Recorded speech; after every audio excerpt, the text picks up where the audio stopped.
Welcome back, fellow adventurers, to Outward, and today the video is going to be an in-depth video on how to be / my build a spell sword in this game. Now, the spell swords in this game are very variable. Not everyone understands how they work. Now, they are literally a perfect balance between a close combat warrior / tank. Sword and shield is the main preference for spell sworders that gives you the best defense and offense, and a mage, so magic aspects. Now, I've been working on the pyromancer mainly.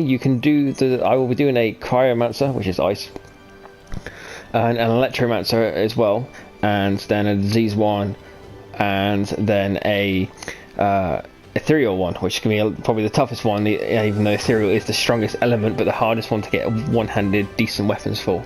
Now, I'm going to show you my get-up. At the moment, wrong button. At the moment, I'm running the Jade Lich mask. Yeah, it gives me a bit of defense to like a negative in lightning, but that's easily counteractable with buffs and stuff, which you'll see in a minute. So I've got Jade Lich, gives me 1 protection. It's like okay amount of resistance, but it's the mana cost. Now, I'm in heavy armor. I'm wearing the SAR armor, so the SAR boots and chest. So that gives me massive amounts of protection and fire in my own element.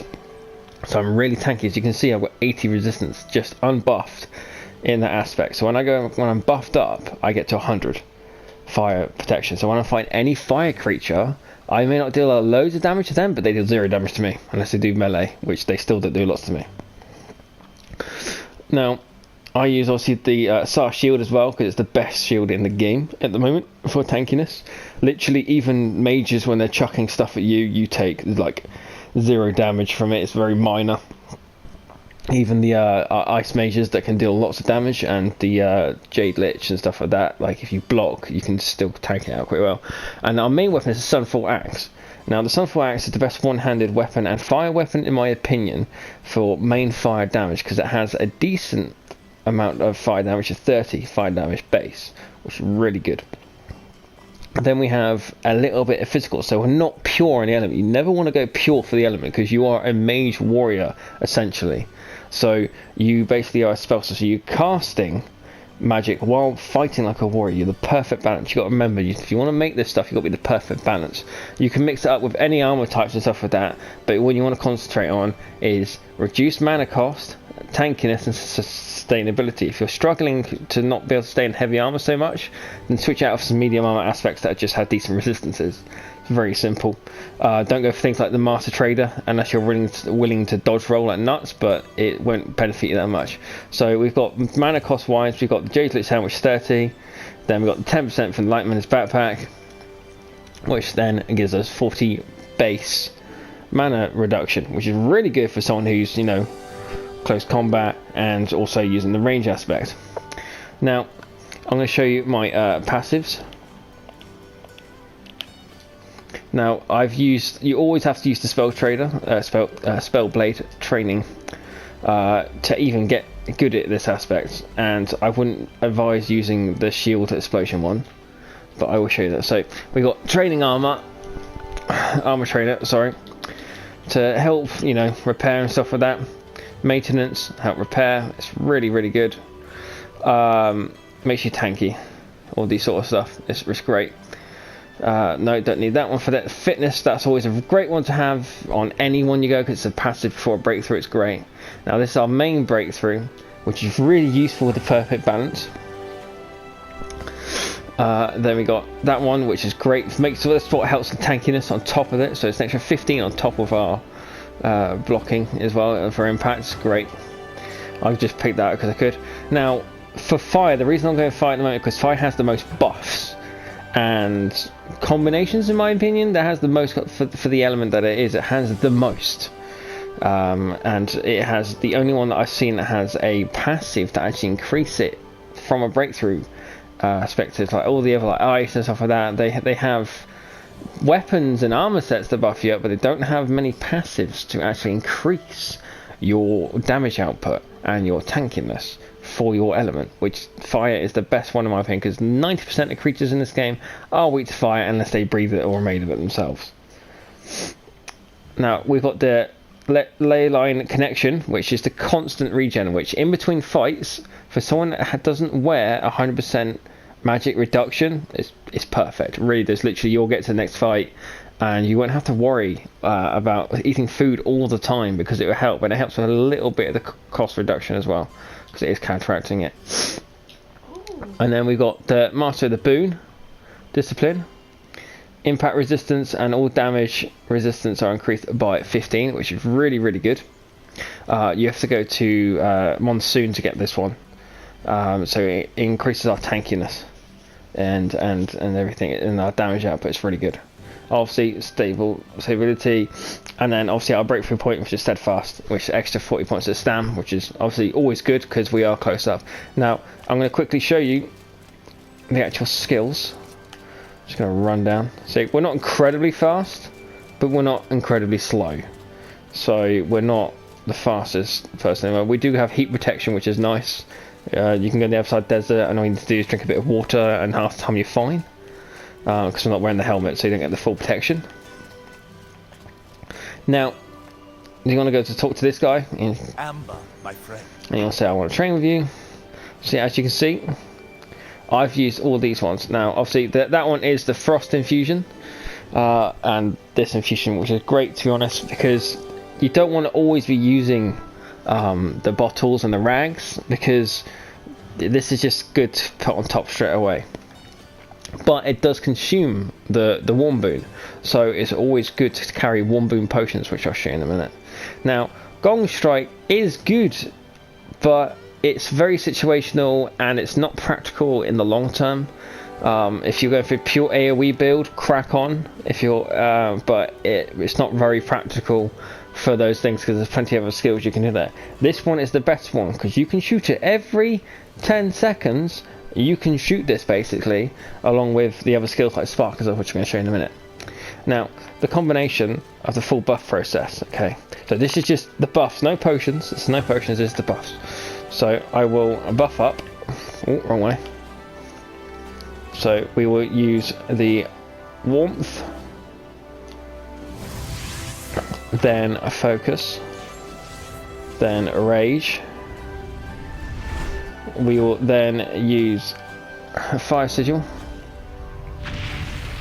We will then use mana ward, and then we will look at our stats currently. So it's 49, 12. Our physical defense has gone up as well because of mana ward, I'm pretty sure, when the fire thing.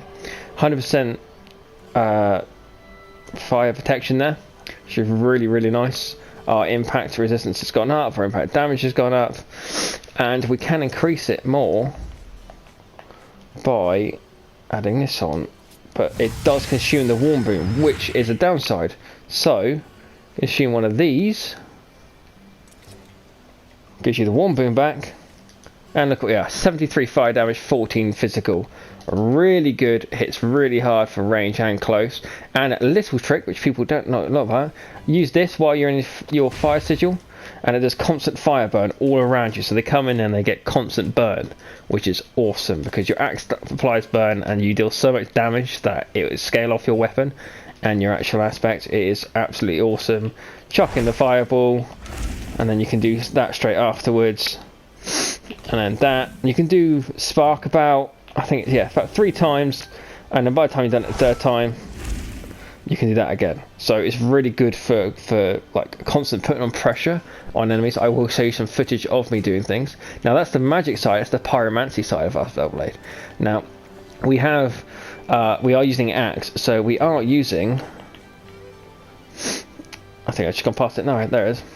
Was it Talos' Cleaver? Talos Cleaver. Blech. Really, really good. Inflicts pain. It's one of the first things you want to do at a close combat, because obviously then inflicting pain and cripple, which movement speed, which is really good for us, actually allows us to use the any other ability, and you want to use that one first, and then your other damage ability, or just base attacks, because it will double the damage output, which is great. So if a double triple, I'm pretty sure it's just double. And a flash onslaught, so when you're in an outnumbered situation, on a bit of a tight spot, you want to use that after that, preferably, because that hits really hard. So if you've got 6 bandits around you, you will hit them at all. You'll flash and go do, proper Naruto style. But it consumes the discipline beam, which increases your melee, your physical damage output, which is okay. But it's good to just carry on potions. I don't have any at the moment, but I'm going to show you a fully buffed. After I've showed you this skill, you literally just disappear. It's just boom, and then you'd hit everything around you within about a 10-meter radius roughly, which is really good. But because of that, so you can carry the potions, or you can only do it occasionally. Obviously, you got the cooldown. You can use the block attack, and then literally it's a bit hard to time, but you can do it, which is what I use. I like using it. Do that, they hit you, discipline back, and I normally do that when this is about to refresh again, or to keep my damage output out afterwards, and then I can do it again once it's refreshed if the fight lasts that long, which most fights don't tend to. Now, to help with tougher, tankier enemies that have high stability, I use the shield charge, which is great because you can absolutely annihilate, and I mean annihilate. You can line 3 bandits up and you can go through all 3 of them and just mop them on the floor. Obviously we're using the axe, so the axe heavy combo, which is great. 5 hits constantly. Oh, there's another 3. Doesn't cost too much stam. Got a bit of stam recovery coming back, which is really nice. And yeah, you just these type of builds are incredibly fun to play through. If you want for more practical aspects, like actual go for the Light Mender's Lich. How it gives you better buffs, it takes away the 1 protection, but it doesn't give you the debuffs to that, and it gives you the same thing. So you're a bit tankier elemental wise, but I don't wear it because it doesn't match the outfit, and it doesn't actually look that menacing. It's pretty menacing. Obviously I am on PS4, we're still waiting for the texture update, but it still looks pretty menacing, and the shield glows as well. Half the time I can't tell if my light's on or off because of the shield. It's quite funny. So yeah, I'm going to show you a completely fully buffed with the potions that I do use on a regular basis. So I have consumed my warm boon with that, and I will use that if need be. So I use all of these, okay? Occasionally I use the wine, not always. Normally the wine's for the mana cost. It really helps, really does help, honest to God. So I use the Gabri wine, which you can buy from shops. The Assassin Elixir, which helps with your movement speed and stuff like that, and your stamina cost. It's really good. Drink that. Warrior Potion, get your discipline back. Then Elemental Immunity, which I'm pretty sure doesn't even last that long, but it's really good. And then you want this one as well, which is really good. See, we're probably getting drugged up here. See, if you go onto here so far, we've got high resistances and high damage output. Now, look, 60% mana cost. In a heavy armor, 60% mana cost is a lifesaver. Now, our stability has been knocked down a little bit, but it's still 71. That's insane. 71, that's nearly 100%. Now, I will fully buff up again, damage output. Okay. Right. I've got the warm boon on still, so that means I can activate this. No, I haven't got the warm boon on. Okay, I'll activate this. Activate this. Warm boon cools down pretty quick, so that's fine. And then I will activate the elemental immunity. Glug glug. Really good. See, it doesn't actually, it's not showing the elemental immunity, but you literally take 0 damage from elemental. But if you can't get that all the time, just get these ones. Drink these. Drink it up. Drink up. That's it, drink it up. There we go. And then look at that. Now, where's my 100% gone? It should be from that. There we go. Oh, okay, that bugged out then. Don't know if you all saw that. I said I had 1,000 or something on everything. What skill have I missed out here? Am I just being stupid? I think I'm just being stupid. No, I think it's the warmth. That's it, it's the warmth. I'm missing the warmth. I'm just being silly. Right, So obviously with the warmth we would have an extra the full damage output, but you can see our elemental resistances aren't actually that bad. We're really tanky, especially against decay, which is very annoying, and ethereal.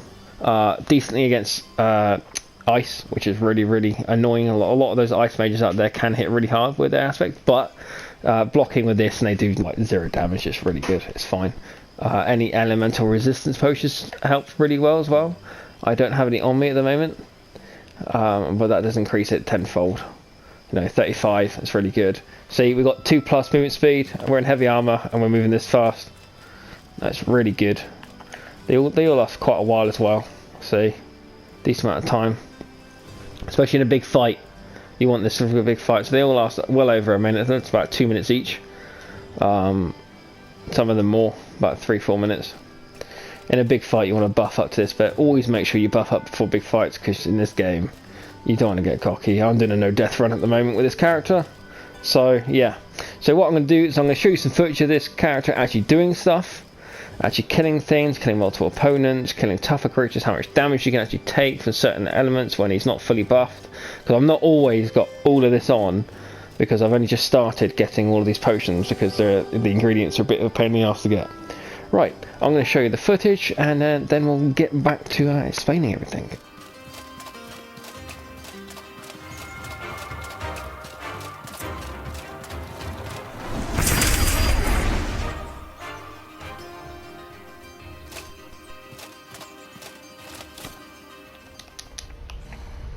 Oh shit, I didn't know. I thought we could talk to this first. So do you... I don't know how Wait, what? Not working. Oh wait, I'm casting the wrong spell. Okay, hold on. Oh, here's that. Okay. Why the fuck is it not letting me cast Lightning Ball? Oh wait, now it is. Are you fucking kidding me? I got knocked around wouldn't like let a me bear. I enjoyed that little demonstration of the actual build and class type and stuff and everything. I hope that you'll be intrigued to see what my Chiromancer is going to turn out to be. I will be streaming myself for fighting the Lich and both Liches again and all the legendary creatures at some point, and making then a video as well after. Hopefully Beck and I shall do it together. But yeah, no, this is the Pyromancer spell sword build at the moment, and I hope that you enjoyed everything. And yes, happy hunting everyone. Please like and subscribe as you see fit.